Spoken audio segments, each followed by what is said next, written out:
Hello, and welcome to POMA Does, a podcast produced by the Pennsylvania Osteopathic Medical Association. We provide a voice for osteopathic medicine and share insights on issues important to osteopathic physicians, residents, and students, as well as those who embrace the osteopathic philosophy. POMA's mission is to promote the distinctive philosophy and practice of osteopathic medicine for our patients, our members, and the communities we serve. Thanks for tuning in.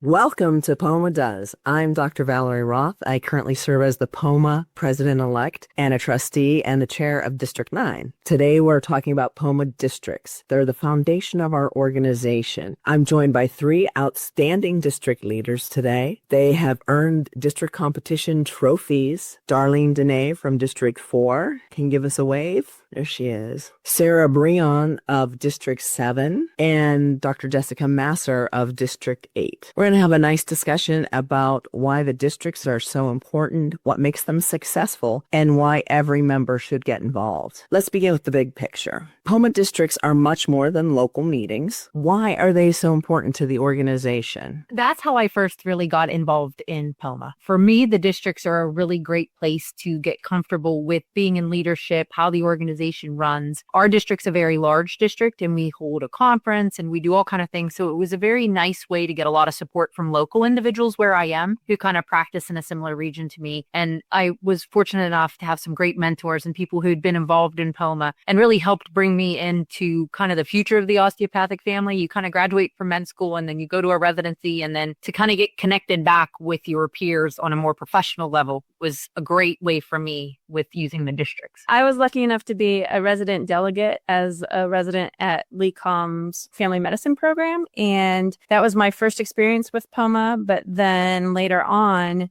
because I work for LECOM, I was invited by some of the leadership from our district to start attending meetings. And then LECOM also, as an employee, they paid for our membership for a long time. And so I was a member. Why wouldn't I participate? And I think that led me to getting more and more involved. And then when our district leader moved on up through leadership in POMA, I was like the natural person to take over his spot. So when Dr. Collada became the president-elect and then president, I was the one that kind of filled his shoes, which were big shoes to fill. Well, from my perspective, the district actually provided a lot of socialization with us and camaraderie with all the specialties in our area. Because we're just so diverse, we never had any meetings together. So it was one way to get together, to learn each other practices, learn our specialties, and then do fun things together. And that was the best part of it, is just the togetherness. And,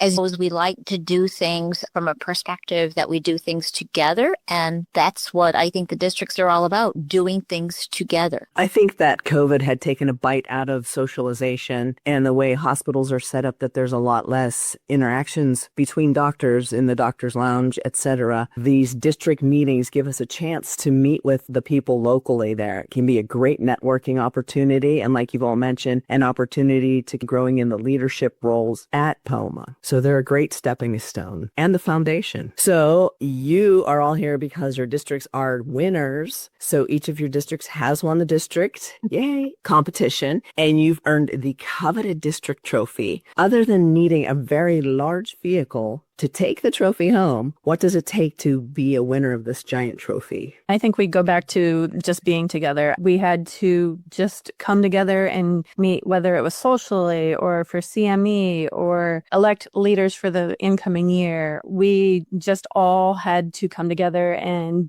do more for the year as a group. I think the biggest thing that District 7 did well was every time we got together, we did some sort of drive for the community as well. So then it made us aware of what was going on in our community and maybe some needs that weren't being met, and we fulfilled those needs and were able to give at a bigger level than just maybe something my office was doing on its own, or because my district has School of LECOM in there, we tag along and help the students with some of their with community events as well. And so it's just good to get us all together and then give back to the community. My patients think the trophy is the Stanley Cup of the Pennsylvania Osteopath. And the first time when I won it, I had a Honda with a moonroof that I had to stick it through the roof to get it home. Thank goodness this year when I won it, I had a Subaru, so I could put the back seat down and we got it in the office without a problem.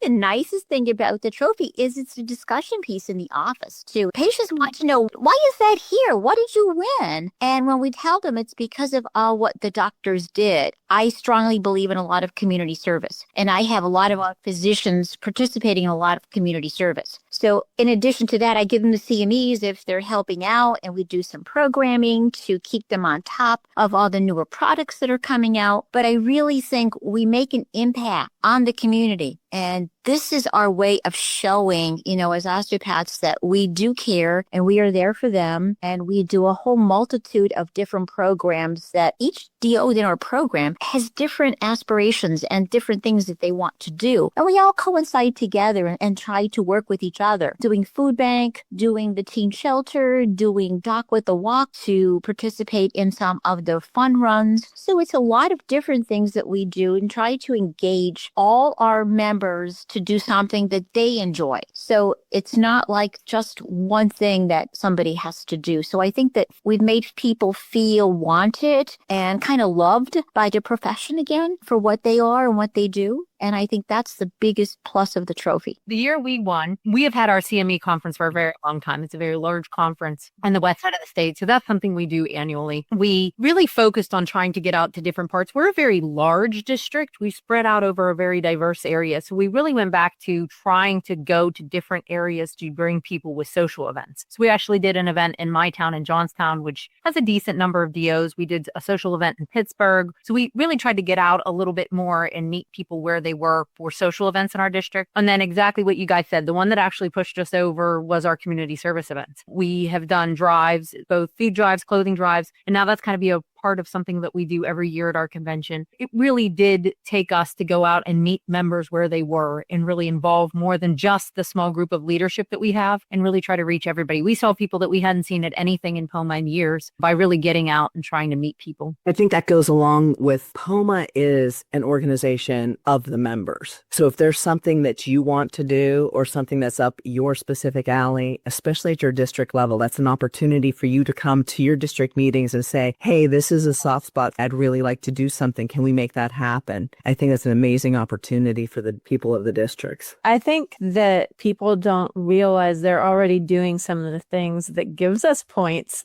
towards the competition. And so it's good to reach out to your members and see, what are you doing? Are you volunteering anywhere? What can we do to help you? Like you said, some of your passions, and maybe they haven't been to a meeting or so in a while and you haven't had that face-to-face contact with them, but they're still out there promoting osteopathic medicine and making our profession visible in their community. How do we bring that back and get the district involved and maybe support each other more? So the districts play an important role in bringing members together in a lot of different ways. Can you guys tell us some of your favorite activities, either that you've hosted or that you've heard about from other districts? I think one of our favorite activities is a joint activity with District 6 to go to Knoebels Park. We have family engagement, and we brought people out that don't routinely come to meetings because of family obligations. But I think it was a very fun time, and I learned how to make cheeseburgers the right way. So it was really fun. I think one of my favorite events from the past few years was when LECOM donated their sports park to us, and we had ice time. So we could go and ice skate, and the curling team that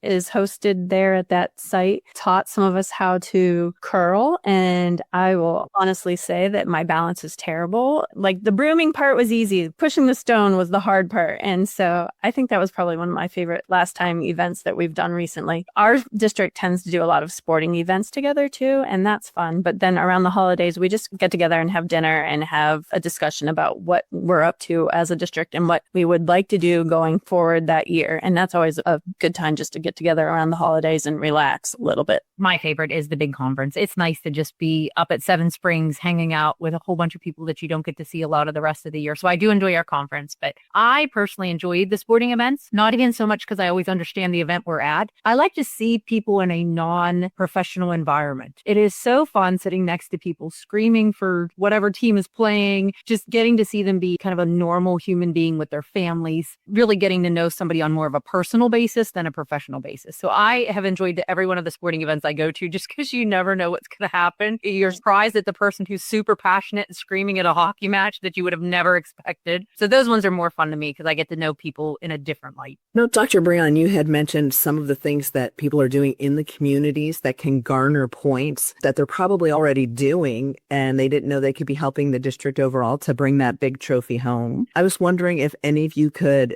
just mention a few of those types of things. Those are easy points, if you ask me. I'm very involved with the Huntington's Walk Hearing area, and LECOM always sends students to help us from their neurology group. We just make sure we get lots of pictures of everything, and if there's a member from the district with the students, it counts as points. And I don't know if you have any other that you guys have done. Well, I can say one of the strangest things that we've done was when I volunteered to be the physician at the World Wrestling meet. I never went through so many Band-Aids and Ace wraps that day, okay? But it was a fun day, and it was something, interesting. And they had asked me, so it gave us points because, it was a volunteer thing that I did for the Wrestling Association. It was a lot of fun. And I think that's what we get other doctors engaged in some sports. I've had one doctor that did a dance theater, was a doctor on call for a dance theater, volunteering her services, which was great. So, and we tell people, if you're interested in writing an article, those are all important and we need to know about them if they're publishing. Sometimes they write articles for some of the local newspapers. I know newspapers aren't the biggest thing right now, but we still do have newspapers in Scranton and Wilkes-Barre, and some doctors do put articles in the paper, and I think those are all important too because it gets us out there and it gets our label out there that we are DOs and we're concerned about our patients, and that's our purpose is patients first, and that's what we try to promote. So like they said, whether it's educational, social, community service, physician wellness, going to local high schools, colleges, and talking about what osteopathic physicians are, so much stuff that we already do that we don't want to take credit for or don't feel we deserve credit for because that's how osteopathic physicians are, actually can garner your district points. And another thing that I know we all have done that are on the call here is support the students. One of the big ways you can get is donating baskets for the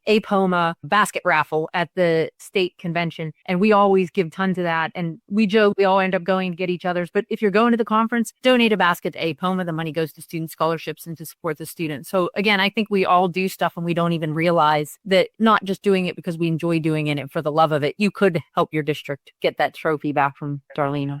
So what would you say to a physician who has never attended a district meeting or event? I always try to get people back in by getting them to a fun event first and then saying, you should come to the meeting too. We'll be planning the next event or the events for the year. And if you have other ideas, we'd love to have you there to branch out and do more than what we are already doing. And I think that knowing that they're invited to everything is a big thing. We usually go to a Seawolves game, and that's coming up on June 28th. And so I always send out a personal text to the people that I know are members and maybe haven't come the last few years and invite them to come out. Or if they can't come, let your people in your office, all your colleagues know there is a POMA event and we'd love to see you there. And typically with that, people are allowed to bring a family member or family members, and it becomes a big event. And I think it's just fun. I have to ditto with Sarah on that one, that the best way to bring them out is to actually engage them with personal text, emails, and invite them to one of the social activities, because we're not a bunch of stuffy doctors. Okay, we're fun. Right. And we have lots of stories. DOs have stories, and we are fun, and we're a fun group to be with. And so I try to engage them to come out. And a lot of times that works. They say, I never thought about coming out to that. And once they're there, sometimes you could hook them because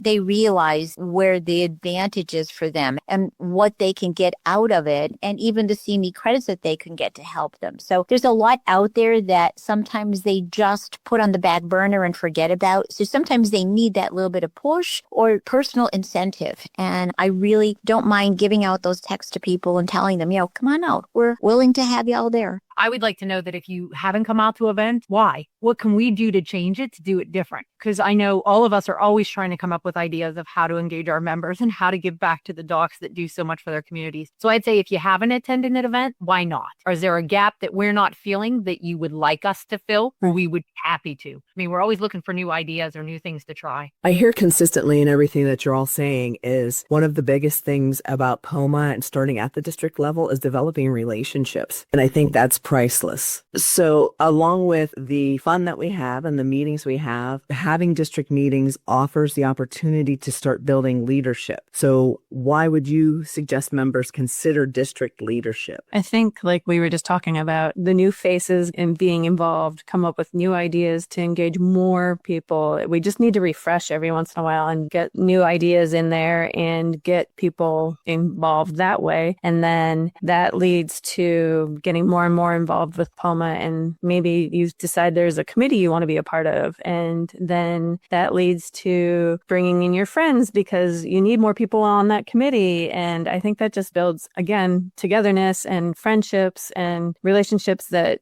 don't just help your well-being yourself, but it also helps your profession. It helps everybody on the state level as well. I think one of the best things POMA does is represent us in legal matters and stuff too. And people don't take enough advantage of having that there. And I think you don't even know that exists until you get involved, even on the district level. I think a lot of doctors are just afraid that they don't think they can do it or they don't have the initiative. In my situation, I've always volunteered people when they're not in the room, and then they find out back into the room that they're on a committee or doing something, and then they find out that they really like it and they love it, but they didn't think of doing it for themselves, and then they get more people involved. So sometimes it's just a matter of doing that little push to get people the confidence that they really can do it. They can become an osteopathic physician without pushing themselves into the front of the line before. And they need to do that now to engage so that we can open up the leadership and really open it up to a lot of younger physicians and a lot of residents who are out there and they have the skills and development. We just need them to be there so that we can volunteer them or they can volunteer themselves. I was voluntold. I think we've all probably been voluntold. I think we have the ability to impact a lot of people. And most of us went into being physicians because we wanted to help people. So it's a great way to help your colleagues, your peers, the students, the residents, the future of the profession. It's another way that you can kind of give back. Like you're saying, some people are maybe intimidated by, I don't have time to do all that. But if you start with a small piece, just do one little project, you don't have to take over the world immediately. You may have time for just your small project and you start at that level and then continue to grow. Does anybody have anything specifically that you'd like to just add out there? Last words you'd like to share with our audience? The trophy does get dusty and has to be dusted at least once a week. So I tell everybody that. So if they have it in their office, they do need to dust it to keep it nice. Are you trying to discourage people from wanting that trophy? If she doesn't remove it, it might disappear again. I'm just saying. No problem keeping it clean. There's no competition in this room. We did a whole podcast on how the nightmare of the trophy was kidnapped off me, okay? I guess the only thing that I think we should somehow include is how to get involved or how to contact somebody. So if somebody hears this and they want to know how to get involved, you can reach out to any of the people you see in your screen. You can go on to POMA itself, click a link, ask a question. There's tons of ways. So if by somehow tonight any of us sparked an interest in you wanting to get involved, we would love to hear from you. Even if you're not our district, we will find your district representative. Like she said, want to be involved in a tiny piece. If you just want to do one project in your community, that's fine. We're ready, willing, and able to take any help that is available to you and help you in any way that we can moving forward. And especially if it gives us points towards the trophy. Dr. Master, if you go go on the POMA website, it will direct you to what district you are in. So it can help you there if you just tell them, who you are and where you live, and it will direct you to your right district. And then it can hook us up with the district chair. Perfect. POMA also has an app that you can download, which is great for easy access. These have been wonderful insights, and it's been a lot of fun talking with all of you winners. I'd like to thank specifically Dr. Dunay, Dr. Masser, and Dr. Breon for being with us tonight. And just reiterate, if you have any interesting ideas or you want to get involved, just reach out to anyone at POMA. Thanks for listening to POMA Does. We'll see you next time. Bye, everybody. Thank you for joining us for this edition of POMA Does. Be sure to subscribe to POMA Does wherever you listen to your podcasts, and tell your friends and colleagues to tune in. Learn more about osteopathic medicine and POMA on our webpage, www.poma.org, and join the conversation on social media. We're on Facebook, Instagram, LinkedIn, Twitter, and YouTube. Or email us at poma@poma.org. We'd love to hear from you. Join us next time for another edition of POMA Does.